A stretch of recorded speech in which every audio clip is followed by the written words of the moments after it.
course, you got that. Yeah, I always wore flats. I used to love heels, but they're too scary. You get old and you're like, oh, So it gets you a little like that. that's better. Yeah, I think that's better. Now, I will say, if you're the kind, are you the kind of person that likes to hang onto the podium? Maybe. This is good and solid. This wall. Not so much. I'm not sure. I think if this is backed up a little bit, I wouldn't feel like I needed to hang on. Whoa, that was not my intent. See how much better you can do with bare feet, toes, grippers, baby. So, feel free if you want to. Yeah, I don't think I can do that. That's it. But it is command. You like to lean out in front. I just think it looks like your boss.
There.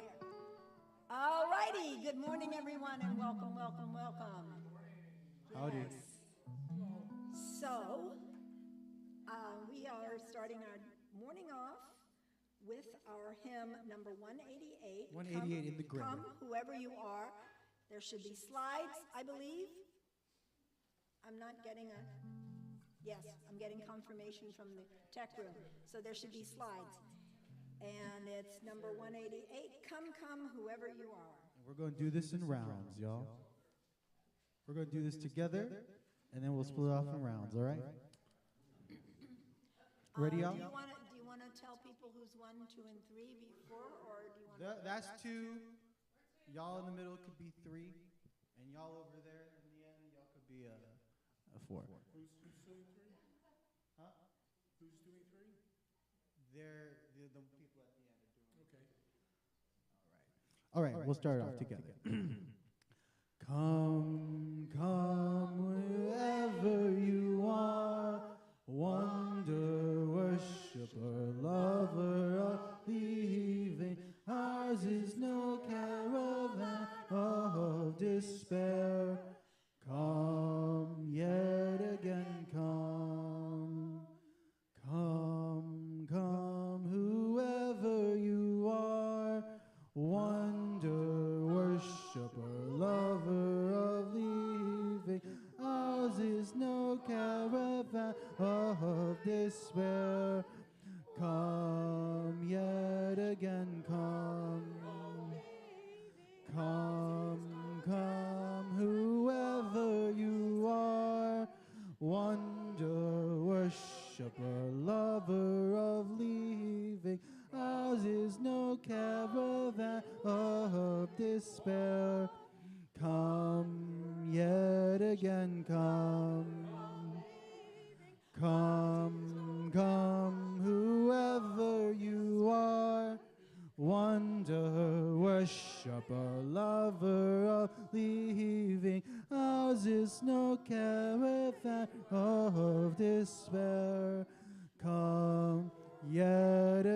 again, come. Come, yet again, come. Come, yet again, come. Awesome. Y'all did good. That was beautiful and lots of fun. Thank you, thank you, thank you. Okay. So now we have the opening words. My name is Petra, and I am your worship associate on this beautiful Sunday morning. Let us begin our worship with a reading entitled Self-Love by Lang Leave. Once when I was running from all that haunted me to the dark, I was succumbing to what hurt unbearably, searching for the one thing that would set my sad soul free. In time, I stumbled upon it, an inner calm and peace, and now I am beginning to see and to believe in who I am becoming and all I've yet to be.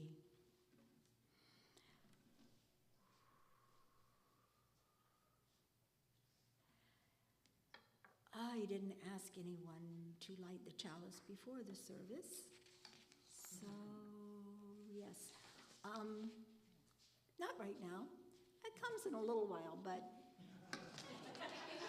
this is where I got the prompt to find a chalice lighter before the service. So I didn't do that. So Adam will do that when it's time. And from the Gray Hymnal, Singing in the Tradition, you all have one lying around next to you somewhere. I will share the reading number 448. And I don't have the book up here, so hopefully what it has written on this paper is what you'll find there. We gather this hour as people of faith with joys and sorrows, gifts and needs. We light this beacon of hope, sign of our quest for truth and meaning in celebration of the life we share together. And now, Adam, would you please do us the honor, Jen, of lighting our chalice?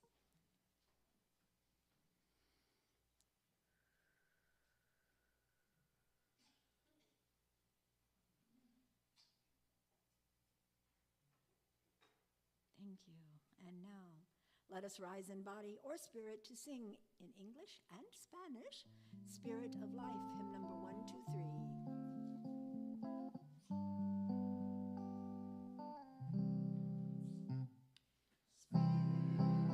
Compassion,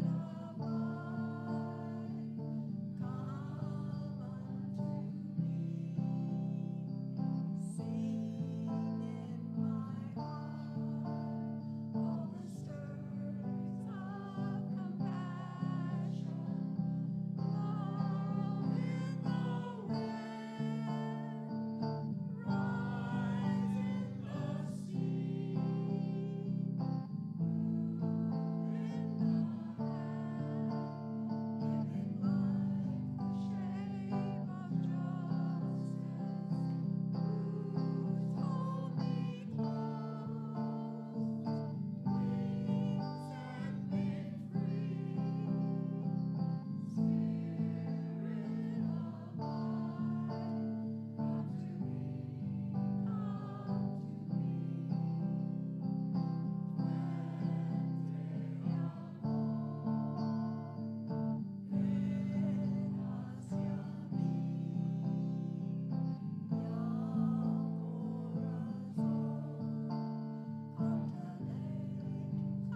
all of those young, old, whatever age, if you want to come gather up here, we're going to read a story.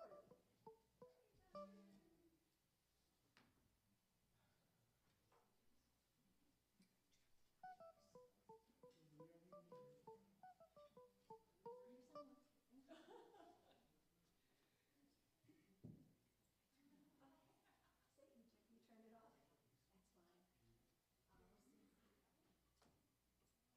fine.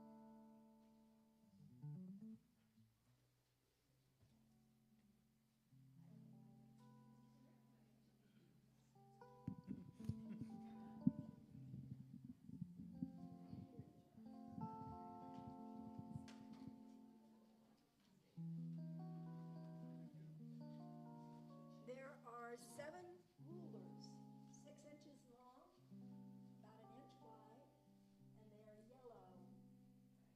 And they are in a bag in my husband's hand. And I don't have to get much here. Just call me Vanna. He plays that role well.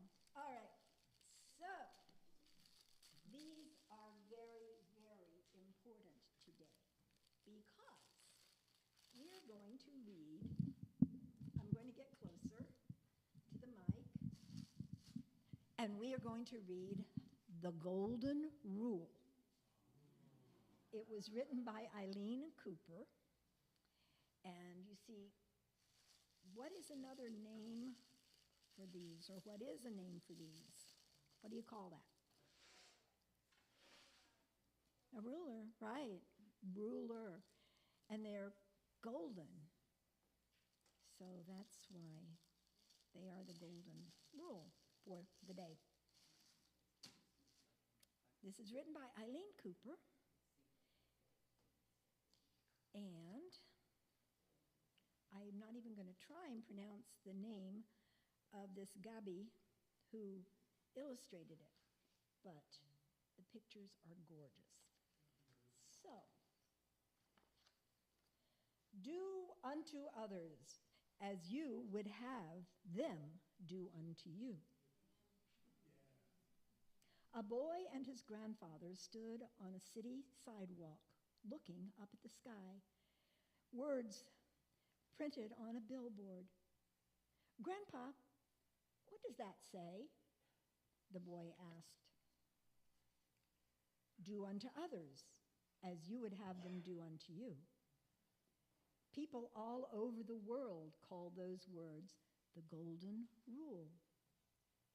What does it mean, the boy wanted to know. And why is it golden? It means this: treat people the way you would like to be treated. It's golden because it's so valuable, and a way of living your life that's so simple, it shines like gold. Grandfather led the boy to another billboard farther down the sidewalk. Now, I did question when I read this the first time to myself, why were these billboards on the sidewalk? But hey, they were. That's the part we just have to take for granted, right? There were billboards on the sidewalk, and they said these things. Okay, some people put the Golden Rule another way. Do nothing to other people that you would not like having done to you. Either way, he said, it's a very good rule. Who's it for? The boy asked. You, me, anyone can practice the Golden Rule. A rule that's the same for children and adults? Sure, same rule. There aren't many rules like that. Very few. And it's for people everywhere? Everywhere. Whatever their religion, people find the idea of the Golden Rule in their holy books, grandfather said. Christianity says you should love your neighbor as you love yourself. Judaism, do we have an idea what Judaism? Not at all. But they study an older book than we do. It's got only 5 parts. But at any rate, it's Judaism says, what is hateful to you, you do not do to your fellow humans. So if it's hateful, what does it feel like? What does it feel like if somebody is hateful to you? What does that feel like? Sad. You feel sad because somebody's hateful to you. Do you know how one might be hateful to another person? Maybe not listening to them. Would that be one? Or not, just not being around. Islam says, hurt no one so that no one may hurt you. Hinduism says, this is the sum of duty, to do nothing to others which would cause them pain. So these are pretty much all saying the same thing, right? Yeah, they are. Buddhism says, do not do to others what would hurt you. And the Shawnee, got to put the W in the right place, the Shawnee Nation. The Shawnee tribe says, do not kill or injure your neighbor, for it is not he or she that you injure. You injure yourself. That does make sense. If you hit somebody, do you feel good about it? Not usually. You usually feel bad because you realize that you hurt somebody.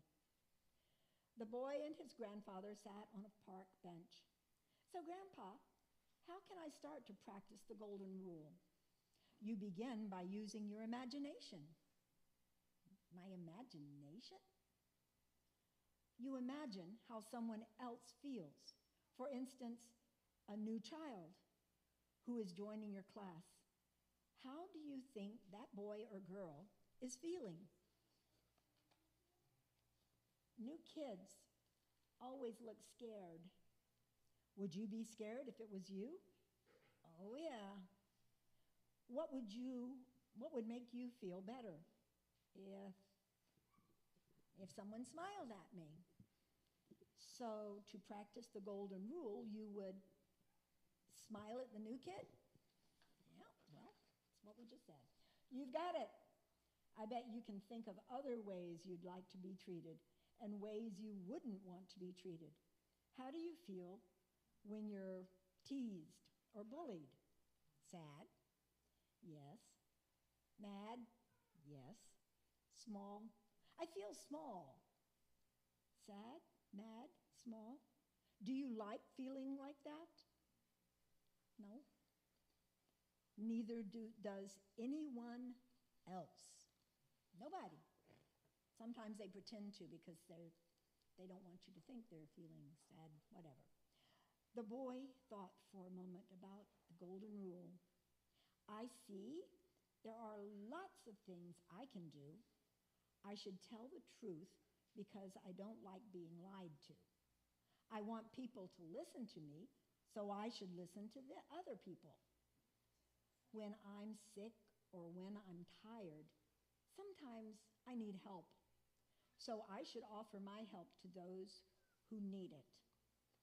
You're getting the idea, Grandfather nodded.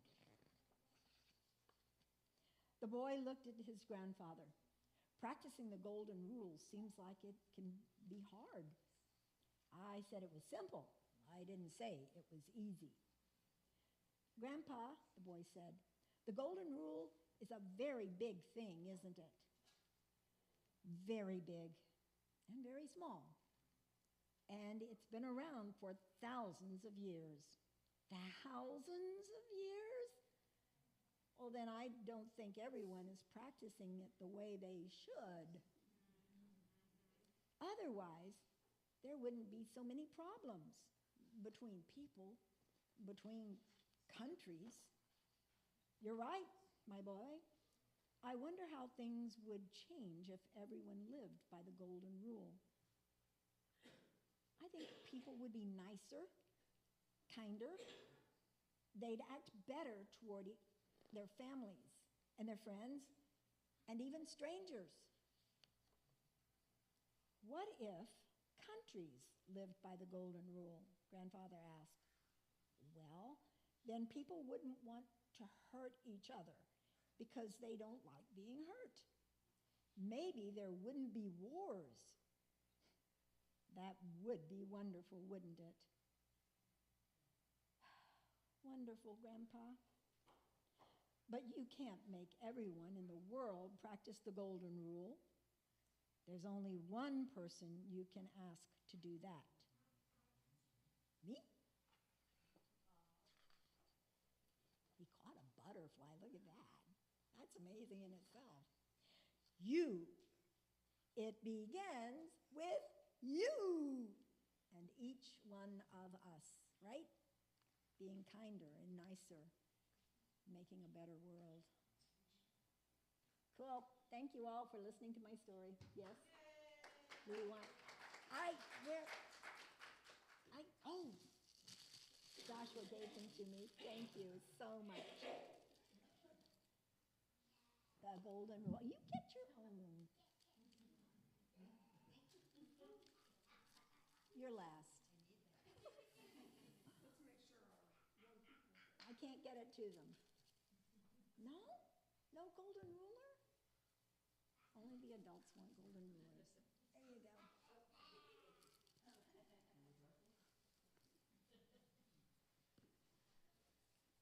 All righty. Isn't it? It is like sun, the sun, and the golden rule. I love the golden rule. I learned that when I was a child, and I taught that to my children, and it was wonderful. And they would make pictures. Do you think it will continue to be passed on? Your magnet. It will carry on if we carry it forward. There you go. All right. I think we have more service to do, so let's get back to our seats or somewhere, wherever it is we're supposed to be going.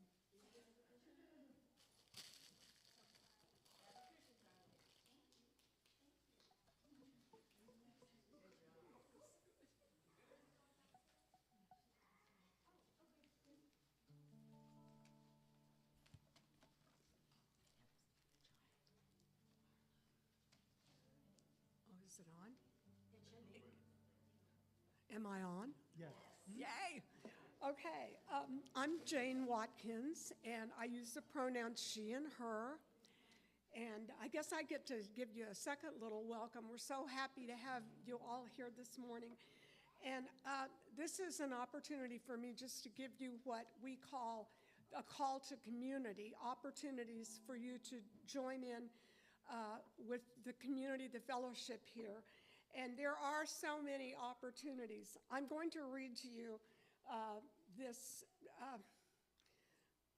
I'm not sure what we call this. I was trying to think in business, it's a mission statement. So maybe this is a mission statement here, but it is love plus connection equals transformation. And what does that mean? It's the motto. The motto. Okay, motto. well, vision statement, whatever. Mission, vision, it's our motto. So it means that we want you to root yourselves in love so that we can connect with each other and we can be the people of the golden rule, that we can help transform our world. So there are all kinds of opportunities for people. If you get on the website, you can easily find things that you can help with First Fridays, right? Right. We're always looking for hospitality people. The very first day I ever visited here, I had the most beautiful, lovely woman, and I've never seen her since, and she made such an impression on me. The minute she walks in, I'm going to know her. Her name is Melissa, And I heard she ran off and got married. So if you know Melissa that got married, and her beautiful bride is, I've seen it on Facebook. But it's so important to have people who are friendly that can greet and be hospitable to people that might walk in the door. I want you to know 2 weeks ago was my day to sign the book. My family was here, and my grandchildren, who are 11 in a month and 18 years old, both said, I really like that church because it's so open. And what they're talking about is informality, friendliness, feeling like they fit in. So I thank you for giving my grandchildren that experience. And when I invite them in the future, because I've invited them before, and they were, my 10-year-old granddaughter is gifted, and she said, well, I would go with you, but I have social anxiety, and I don't think I can go to church. So I was like, okay, I mean, this is what, she's probably dead on. I trust everything this kid says. But I think now she might come with me. So thank you for being hospitable, each and every one of you, because we're all called to that. Also, I'm wanting to, well, the very first community announcement I should make is today is the second Sunday, and you know what that means? Potluck. So there'll be lots of food in the back, as always. Another thing, coming up in 2 weeks from today, we're having a poetry service. So if you want to share, either read or share one of your poems or writings, you can contact Ben Basile or Gail Rushford. Gail's in Vermont right now, but we'll let her off the hook for a week. But either one of those people. Also, don't forget about our clothing bin that's out on the corner of the property. I'm so ADD, I never know where is it? Is it here? There! Oh, I should have known it would be right behind, thank you, front row. Yeah, right over here. And I want you to know that the stuff there goes to Central America, and they want gently used things. And when I saw that it went to Central America, do you ever see these things where they'll go to like a third world country?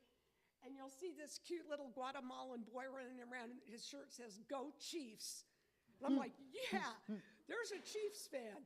But that's our clothes that we've donated that go to children and people, women and adults, males, people who need clothing.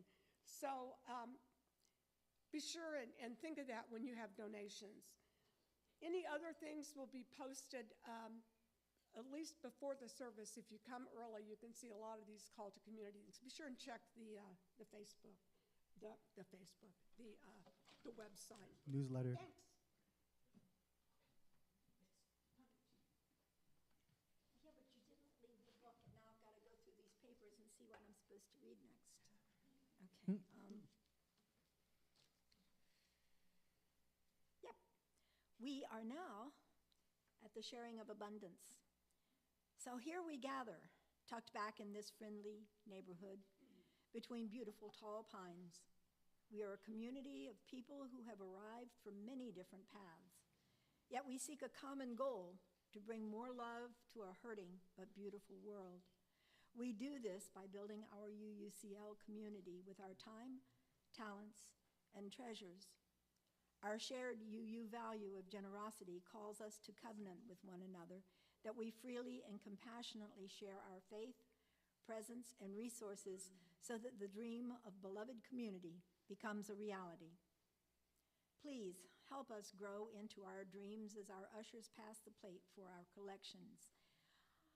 Jen, was I told properly that the proceeds from today are going directly to UUCL? Anybody? Okay, we don't know the exact answer to that question, so there may be a charity that we're sharing with today.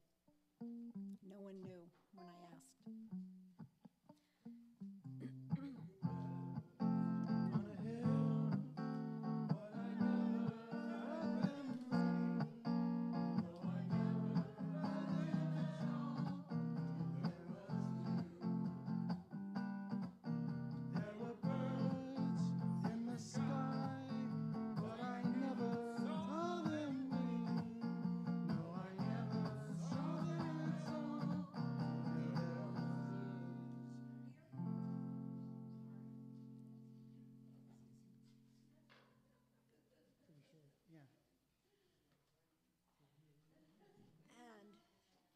your script is on the slide, the screen.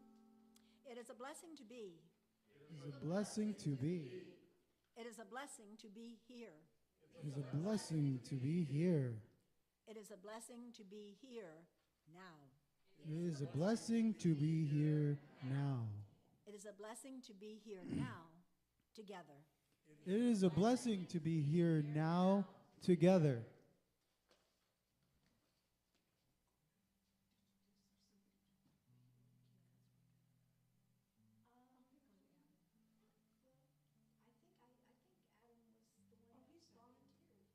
Oh, he did? Well, he So volunteered to light the other will you boogie to the candle again? Yeah, when you did the one, you did both.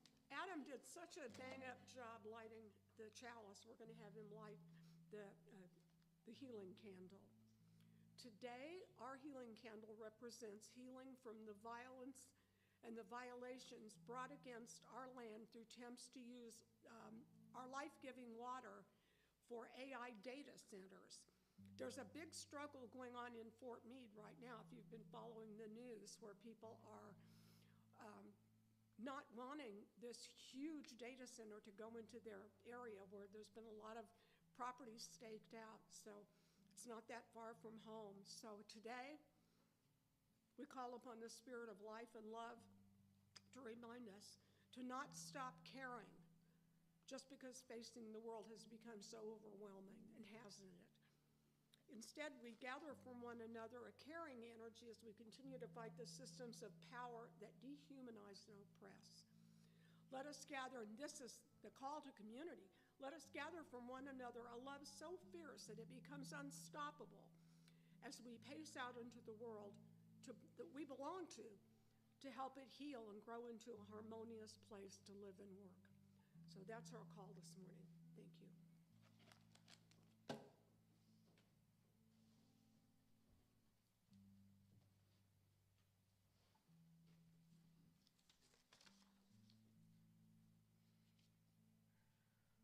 Okay.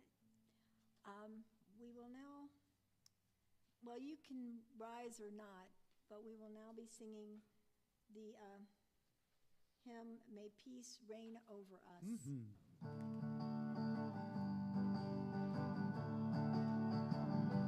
May peace, peace reign over us. Let it fill this place. May peace, peace reign over us till we're filled with grace. May it flow through the lands and the river. May it rebirth. May peace, peace reign over us, covering all the earth.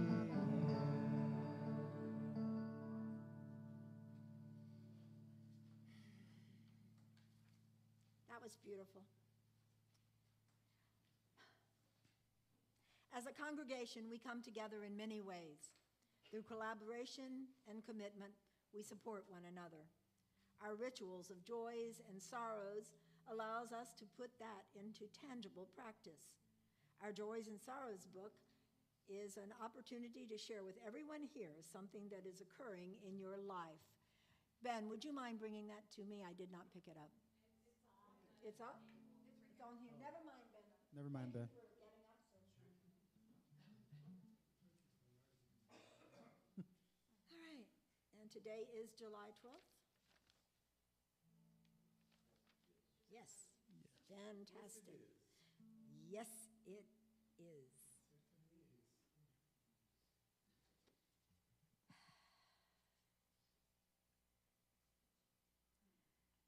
Okay. So this is an opportunity for everyone to share whether it's an ongoing source of grief or something that made you smile for a brief yet memorable moment. Before the beginning of service, the Joys and Sorrows book is back there, accessible to anyone that wants to write in it a personal joy or sorrow. And if it sits on the podium, when someone brings it up here, just through the main entrance to the sanctuary. It comes up here after it's been signed. So I invite you, nope, let's read the entries first, Petra. Today, July 12th, from Kim, it's a joy. Thank everyone for donating to the legal fund. I was able to pay my retainer to the lawyer. Woo! Sorrow.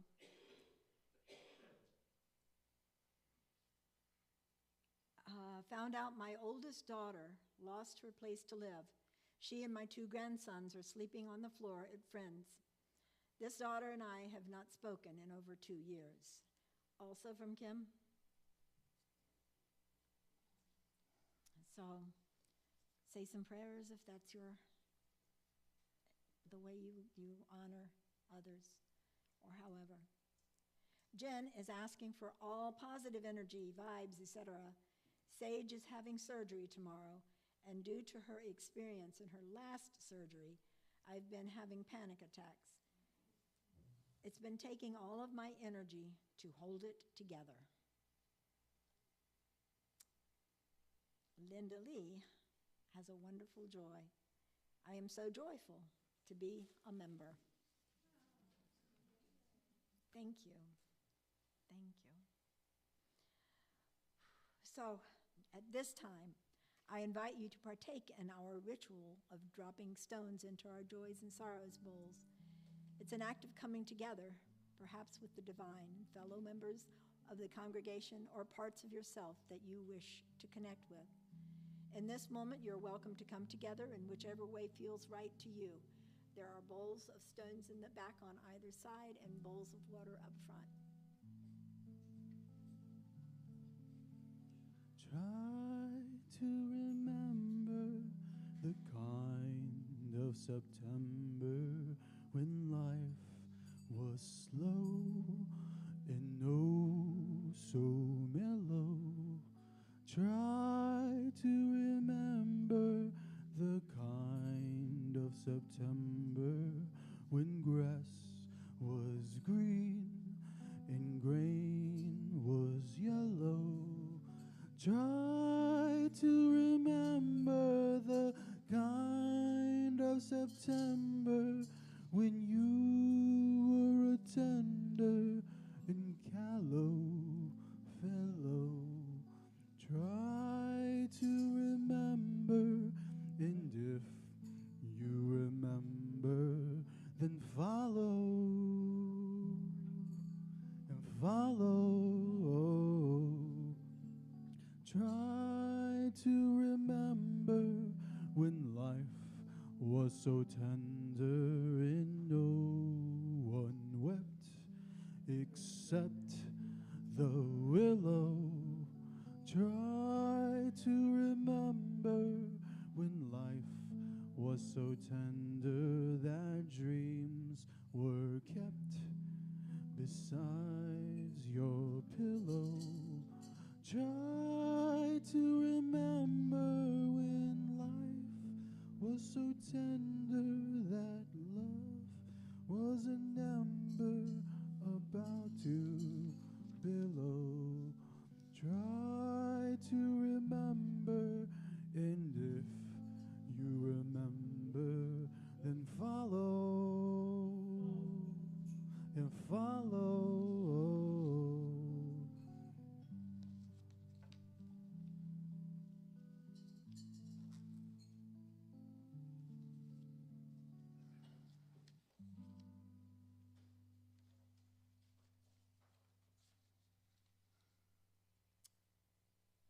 Your worth goes to your core. This is the truth. You're worthy now. You are enough. And I'm enough. And this poem is dedicated to that truth. If you don't think you're enough, whole, loving, essential, read this poem. It's a prayer in affirmation, wisdom that goes deeper than what you think about yourself. The real truth is, you've been worthy all along. Enough. Whole in your essence. Here for a reason. The teaching embedded in this poem is one of remembrance through presence. It's an exploration of your innate self-worth by way of inhabiting the fullness of this moment. It's a declaration of truth, a prayer for healing. You're connected to everything. You're the earth and its flowers. You're the stars in the sky. Everything is here with you, and you belong to everything, including yourself, because you are everything. And the title of the poem is I Am Enough, a poem about worthiness. Hallelujah. There's a wholesomeness that's already mine. It's already ours. I am just the seed. I'm the rain that waters the flower. It's a reality that's already there, that I am enough. I take on faith that wholeness is already mine, that I need do nothing to deserve, that my worthiness is based only on my being. I'm wise enough to let go, and I am strong enough to remember the truth of who I really am. I can encounter the world in such a way that I remember who I am. I am the rest inside the unrest.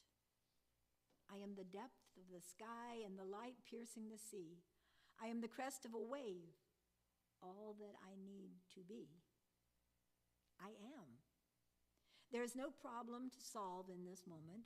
There is no plan to make, no failure to be feared, no other place to be. The moment is enough. This place is enough. This imperfection is enough. I am patient enough for my life to unfold in divine timing. I feel the fullness of my life in this moment. I feel the richness of my life in this space. I am loved beyond thought, and I have nothing to prove. There is no one to impress. I receive the message that being is enough. I am wise enough to see magic through a child's eyes. I am resilient enough to see past the pain. I'm kind enough to realize that my worth has been with me this whole time. Beyond the shadows that I have created, the message remains. I am the same. I've always been enough, simply by being here, simply by being. It only takes a moment, and I remember this again. That was by Jennifer Healy.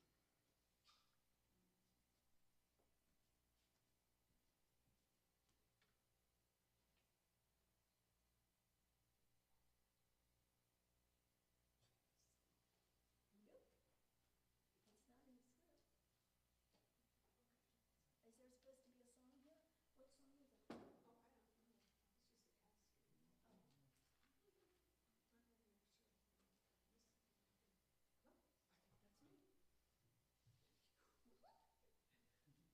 Well, I was going to try to make y'all sing, but this is fair enough. First of all, I figured if nobody wanted to hear about extreme grace, if I put Superman and Santa, y'all would come, right? So here you are. And I want to tell you something I've learned since I've belonged to the church all of 2 weeks, and I'm up here for the first time. I've learned a lot, and one of the things that I've learned is it takes a lot of people to make this hour happen. And thank you, Petra. I'm so grateful to her. She's been my rock. Oliver, so many of you have helped. And the music was beautiful this morning. If you don't come early, think about it, because it was fun just to hear the music being played. So anyway, today I am going to talk about this topic, and I'm really excited to be here with you. So I want to talk a little bit about people who study history, and they're pretty familiar with the term age, Jurassic Park, and you hear all these things. And so I have this little, maybe first chart. There it is. on ages. It doesn't have everything, and nor am I going to try to go there. But this just gives you an idea how we talked about ages, the Iron Age, then there was the Industrial Age, and so on and so on. We also use terms that are a whole lot more personal and sort of today-ish, if you will. Like I've heard this era that we're in right now called high-tech, low-touch, because everything is technological, and if you have friends and grandkids, you know that they're too busy on their phone. There's no touch there. It's really hard to get in touch with them. And a lot of us, I'm on my phone all the time. So high tech, low touch. Also, this is the age of Martian exploration. So if you're like me, I love astronomy and I love all these things that are going on up in the heavens, and like to run out in my yard at night and watch the launches from the Cape. You know, it's just so much fun. So we're in the age of Martian exploration. I want to say that if you are a producer or you're a person who likes to invest your money in theater or entertainment, you might want to consider this as the age of the superhero. It wasn't very long ago, just a few weeks ago, that I'm looking at Adam because he's the man, that we watched the Black Panther here on Popcorn Theology Night. And all the thrills and spills and the weapons and bam, you know, it was superhero. It was a superhero movie. It was really fun. So this made me curious about, and that's the Black Panther right there. So you see a little bit of what we saw. It made me a little curious about the Marvel Universe, which is another whole cast of characters. There some of them are. Oh gosh, Spidey, how could we forget that? Listen, this franchise has made a ton of money, so I'm going to share a little bit of this with you. It has made $31 billion, with a B, dollars just on its movies. It's made $4 billion in video games. I think we've spent $3 billion on my grandson. It's made $29 billion in merchandise. That's all, you know, those things that you see. And the lion's share comes from licensing and franchising, using the name. So when you see a little kiddo running around the mall and he's got on his Spider-Man shoes and his T-shirt, somebody got that money. That's licensing and franchising. So that, you can just think cha-ching, cha-ching when you see that kid, because that's money on the hoof. Now, sadly, DC Comics, if you're a fan of this group, they've only made a puny $7 billion. Now, that's just their movie money. I don't know what they've made on everything else, but they've got a long way to go to catch up with Marvel. But even though we know that Superman might need to up his game a little bit, the fact remains that we love these superheroes. We go out in droves and we cheer and we chant for them, and we want to make sure we see the next episode so we know what happens. Oh, Superman in the ice cave, who can forget? You know, all of this. The bottom line is they have superpowers that we can only dream of. I always jokingly say, not so much a joke, that my superpower is sleep, which is not something I'm especially proud of, but I'm really good at it. So we like to look at them and think what it would be like if we could have any kind of a superpower. Now, the interesting thing about this, and this is where you have to get my reflection today on this subject, so you're getting what I think. But what I have also read is that these guys flourish in times of great stress. And when people are looking around and the world is all awry, what better escape is there than go to a movie and see something where somebody can run into a phone booth and go in Clark Kent and come out Superman? So there's a commentary on our times right now. Superman was created just before the onset of World War II, when the whole world was uneasy and people were stressed and they could see the writing on the wall. So there they were with all this going on, and in the middle of this comes a man so powerful, he's stronger than a locomotive. Remember this? Anybody know what's next? Faster than a speeding bullet. That's fast. And able to leap tall buildings in a single bound. And I can't hardly get up the stairs. So I really respect this guy. But that was Superman. And we loved Superman. Why? Just because he was good. He just did good deeds to do good deeds. We didn't have to give him any money. He didn't want fame. I mean, Clark Kent, really? Those glasses? You know, that was his alter ego. He didn't want anybody to know that he was the guy out there doing all this. People, we have do-gooders here. There's people that come and sit in this room every week. There's a bunch of you here today. Where the heck are Dorothy and Ken when they need to be sitting right there? They're the most do-gooders I ever saw.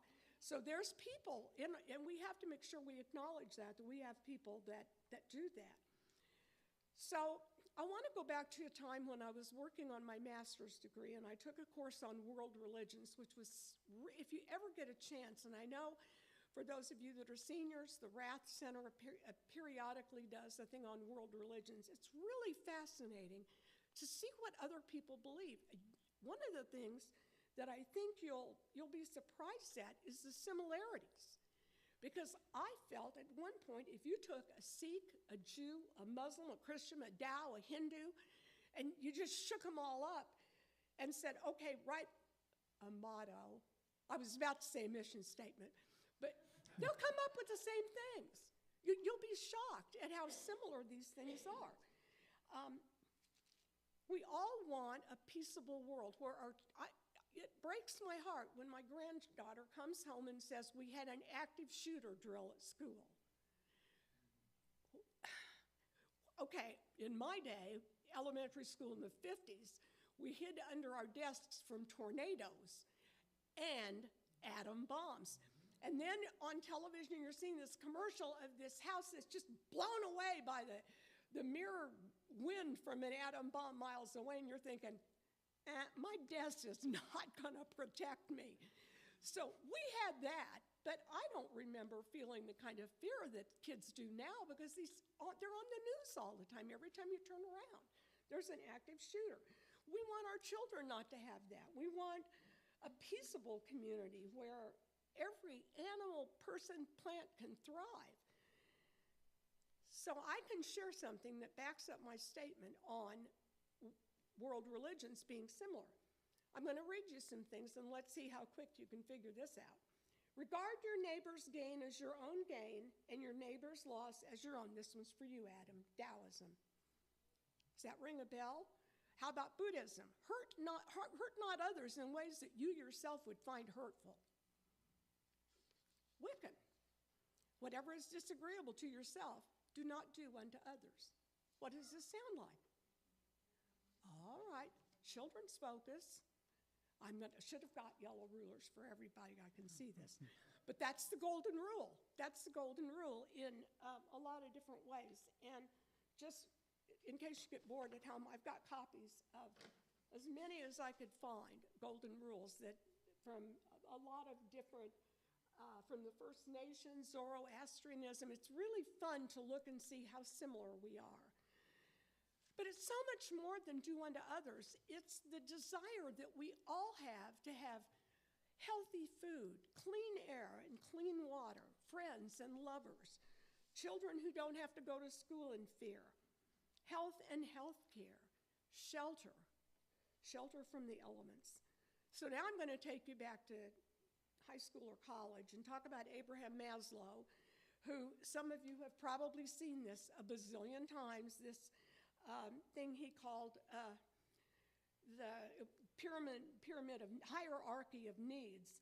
And the assertion here is that you've got to have the stuff on the bottom before you can move up to the top. The top is self-actualization. That's me being enough. If you listen to Petra's reading, I want to say I'm enough, but it's taken me a long time to get there. But you have to have those bottom things, which are air and water and shelter and Then you want to feel safe. Safety. I can't even read that middle one. Oh, you want, yes, thank you. Yeah, you got a better vantage point than I do. Yeah, we all want that. And then self-esteem. And then you get self-actualization. Self-esteem is a tough one. So you're going to kind of work your way up that pyramid to have your best life. Now, in the 20th century, based on Maslow, a couple of other 20th century psychologists invented something called humanistic psychology. And those of you who are humanists, this would be your guy. And their practices looked at the person being counseled. See how all those people have different brain? They're not the same.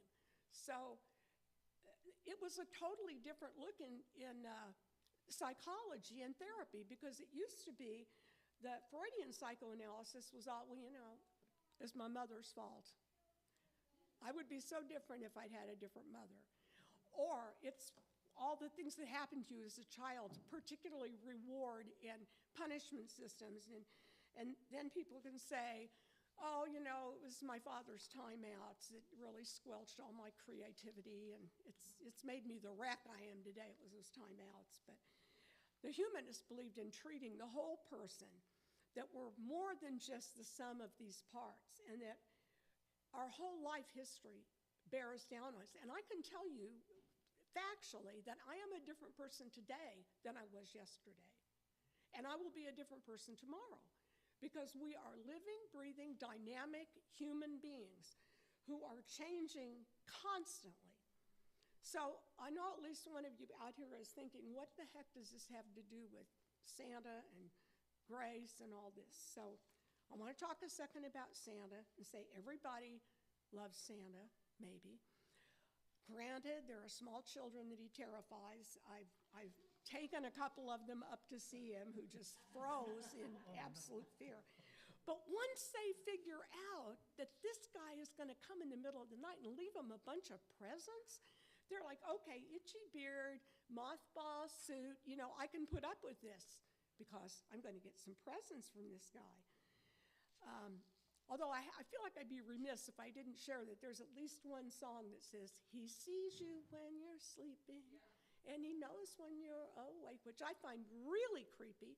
And this bright 10-year-old granddaughter of mine said, that sounds like Jared from Subway, which really told his story. Don't meet his brother. That's enough to give anybody the heebie-jeebies. But one day, we learned the source of all these gifts, that all this wonderful stuff was our parents. We usually have an older sibling or a cousin that tells us this. But yet, even as an adult who knows all about Santa and has been Santa, I got to say the idea of having a person just give me stuff because I'm Jane appeals to me. It would just give me anything freely, clearly. I don't have to do anything. I don't have to be good. I don't have to get coal in my stocking. I'm just going to get gifts. Now, that's grace. If you're Christian, if you're raised in a Christian context, that's going to be super familiar. But let me just tell you, just like the Golden Rule, grace is not a Christian concept. Almost all world religions teach giving, generosity, and grace. Because grace is us giving the generosity of ourselves to other people. When we look at someone's past deeds in history and love them anyway, that's grace. When we say we welcome everyone into this fellowship, that's grace. When we forgive someone who has maligned us or hurt our feelings, that's grace. But guess who doesn't often get the gift of grace from you? Anybody want to take a stab at this? There's one person that you may beat up on a lot. Yeah, it's you. And that is what I call extreme grace, because it's the hardest one to give, the very hardest to give it to ourselves. I used to have a little voice in my head. Every now and then she appears, but not very often anymore. Kind of like sit on your shoulder. And she would talk to me. In my head, she would say, you're too fat. You're not pretty enough. You don't know how to do anything right. You have an outdated hairdo. You don't wear the right clothes. You're not smart enough. You make silly comments and your laugh is too harsh. You never know when to quit. anybody got, you don't have to raise hands, but I'm feeling pretty sure there's somebody else out here that has that spins, and when you can't sleep at night, oh my gosh, there it goes. And we played this game where we think, well, I'll be lovable when, and then you insert the fault there. When I lose 30 pounds, I get a promotion, I get my degree, my acne clears up. You know, it's like all these things that if they would happen, I could be enough. I could be enough. So today, instead of running through a list of things that we think we should beat ourselves up for, I want you to forgive your mistakes. Take a moment and think about opportunities that you have for growth. Letting these things go, I can tell you, is life-giving because I've been there. So forgive yourself. Usually we've already paid the price for whatever we did that we thought, oh, I can't believe I did that. We've either embarrassed ourselves or we've had a consequence that we have to live with. So let it go. Live in the moment and quit worrying about all these things from your ancient past. Then I've got a funny cartoon up here that says lower the bar, and this is, yeah, I guess it's cut the guy off, but he's going to the Limbo School of Dancing. That's a really low bar if you've ever done the limbo, which even when I was young, you couldn't lower it more than there if I was going to get underneath it. But don't put pressure on yourself and perfectionism, because a lot of us tend to do that. We set goals that are unrealistic or completely unattainable. So take a look at your plans and your aspirations and take baby steps. And then stop. Okay, who was here in the 60s? Who knows who that is? Twiggy. If you don't know Twiggy, I was a teenager when Twiggy was popular. She came in with the British invasion, with the Beatles. Everyone wanted to weigh 82 pounds. You know what? I could never weigh 82 pounds, and I could never look like Twiggy. Even if I weighed 82 pounds, it wouldn't look like that. But I compared myself to that, and I wanted to be that thin. I brought something today to show you. I don't share this very often. In fact, it's been years. But a girl stayed at my house for a while that was a girlfriend of my oldest son's, and she left her pillowcase behind. And can you read this picture, because I'm upside down? It says, food is evil.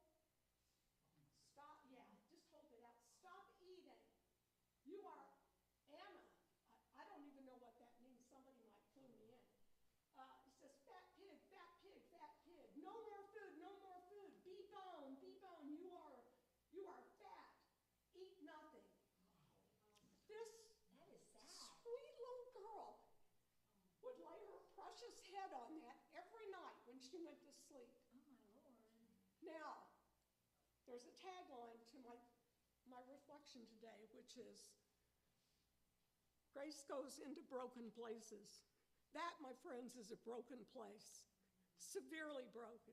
And those are the kind of people that are going to cross our paths. If we welcome everyone, we're going to welcome that girl who thinks she's a fat pig and can't live a decent life because she's haunted with that. So don't compare yourself. Don't compare yourself to the neighbors or anyone else. Another one, honor your energy. Remember that, and let me tell you something, it wanes. I don't have the energy I had when I was 35 or 40. I have to pace myself differently. You may need to too. Do you know that the word worry comes from an Old English word, worgen? And what worgen meant is being strangled or choked at the neck. That's worry. Isn't that great? That's exactly what worry is. A good friend once shared this little proverb with me. Don't cross your bridge before you come to it, because if you do, you'll have to cross it twice. That's good advice. So try not to worry. Some of you are worrywarts, I know that, but try to back that off. And then I want you to celebrate your wins. Have you ever taken yourself out to dinner? Because I've done that all by myself, or to a movie. You know, be sure that you celebrate yourself. I think we need the next slide, unless it's MIA. There it is, balloons. So celebrate yourself. I want you to know that I am a survivor of The Voice. I'm not up here as a shallow, just like, it's a reflection, it's a feel-good thing. I've been there. And I know what it's like to think you are not enough. But believe me, every one of you is enough, just like you are. We wouldn't want to see anybody else show up here in the pew. So, I'm a survivor, the voice who criticizes, that voice who puts me down, the voice who tells me I can't. Guess what? Next slide. I can. I can do it. I've done it. I'm here to tell you, I've done this. If you've ever been on an airplane flight, you've probably heard the staff get up front and say, now look, if the oxygen mask falls down, and right at that point, I'm like, okay. They tell you, put it on yourself first. Don't put it on your baby or your child or your neighbor. Put it on yourself first. If we want to really be that welcoming community, we need to put that oxygen mask on ourselves. We need to forgive ourselves. We need to know that we can do it. Because before we're going to be able to help somebody that needs that kind of extreme grace, we got to feel good about who we are. And you can do it. You can. I haven't had anybody say that in several years. But you can do it. You can do it. Just, if I've done it, believe me, you can do it. So grace truly does exist in broken places. Now, the last thing, I promise, that I'm going to say today. Most of you that know me fairly well, that have known me for a little while here, know that I have this line that I say every single day. I say, this is the best day of my life. Now, my family thought this was ha-ha funny when I started saying it. And I thought it was kind of funny too. That's the best day of my life, la, la, la. But you know what? The more I said it, and you say it out loud because your subconscious hears that, the more I said that, the more I realized it's absolutely true. Because if we live in the moment, then today is the best day of my life.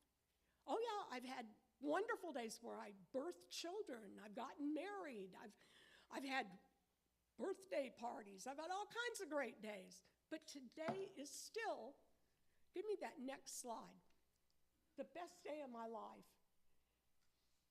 Oh, there's the oxygen mask, I missed her.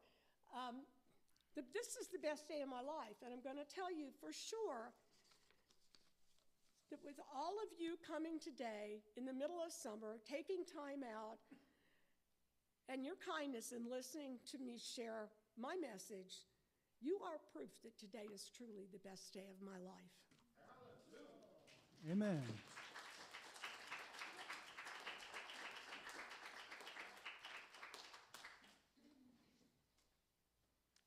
All right.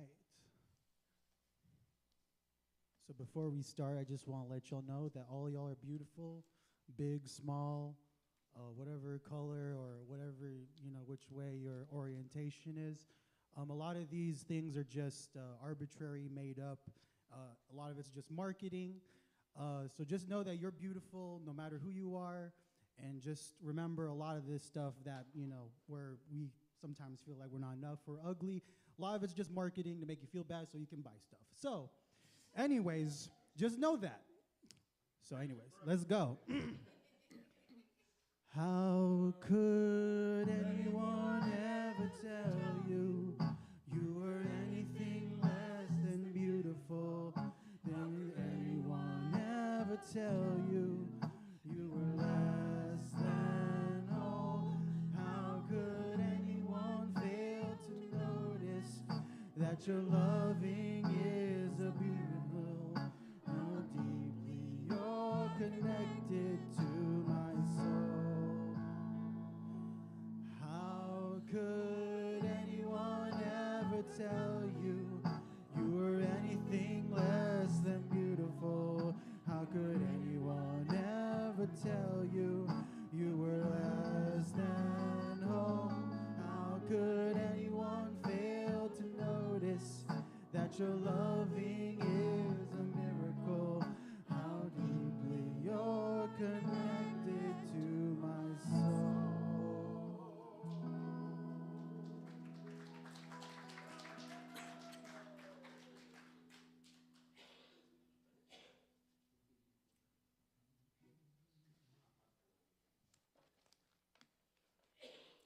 the last few closing words. When I was getting ready for today, and Peter and I talked, this came to my mind, and I have learned to trust that the universe winks at me sometimes. Just gives me a little nudge that, hey, you're on the right track. And I had this song in my mind, not to sing, but just because I like the lyrics so much. But I'd had it. Bought the album in 1980, and I've got one of those cassette tapes that's that big, itty bitty little cassette tape called The Rainbow People. And I was laying in bed. I couldn't sleep because I trying to think who did this. And I looked up Wonderful World, and I got Louis Armstrong. So then I looked up something else, and I realized this song was written by Pete Seeger. But it was also modified by a Quaker singer.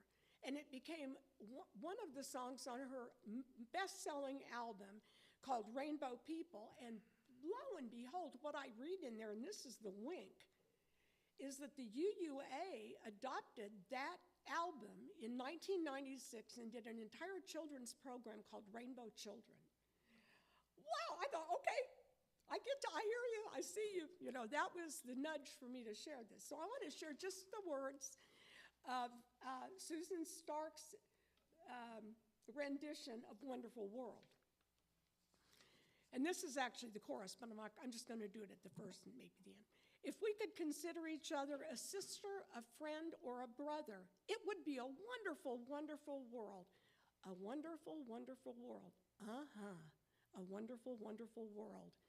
If each little kid had good food every day, if every worker had enough time to play, if each lonely soul had a safe place to stay, it would be a wonderful world. If no one were needy and all were content, if strangers were welcome wherever they went, if each of us knew what true holiness meant, it would be a wonderful world.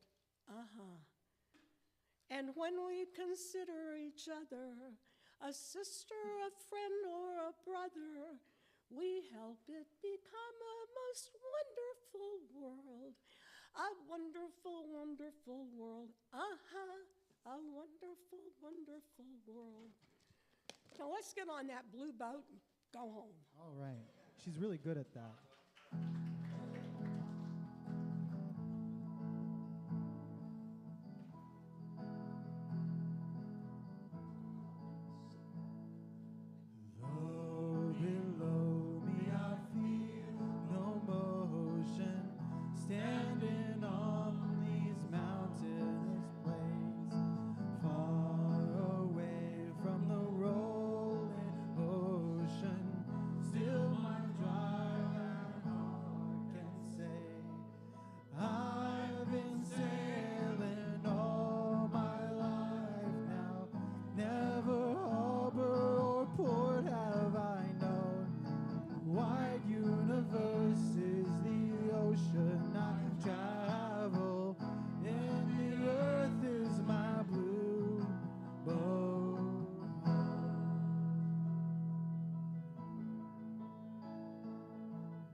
truth, the warmth of love, or the fire of commitment.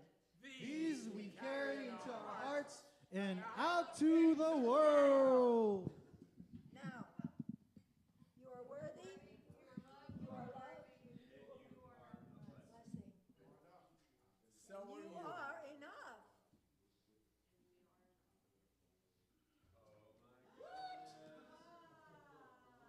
Whoa. Hello. Have you two been introduced? Jane, will you marry me?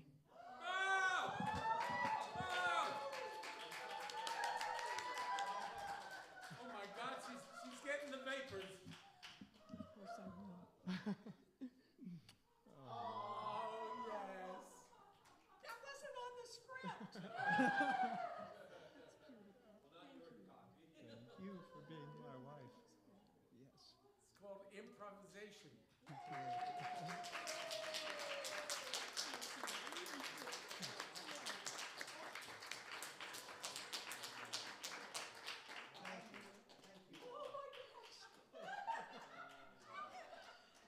Oh, maybe I'll speak again here. And you become a member, then you just get married. Thank you. The Holy Spirit is here among us today. You become a member, and then all of a sudden you get engaged, man. What's going on?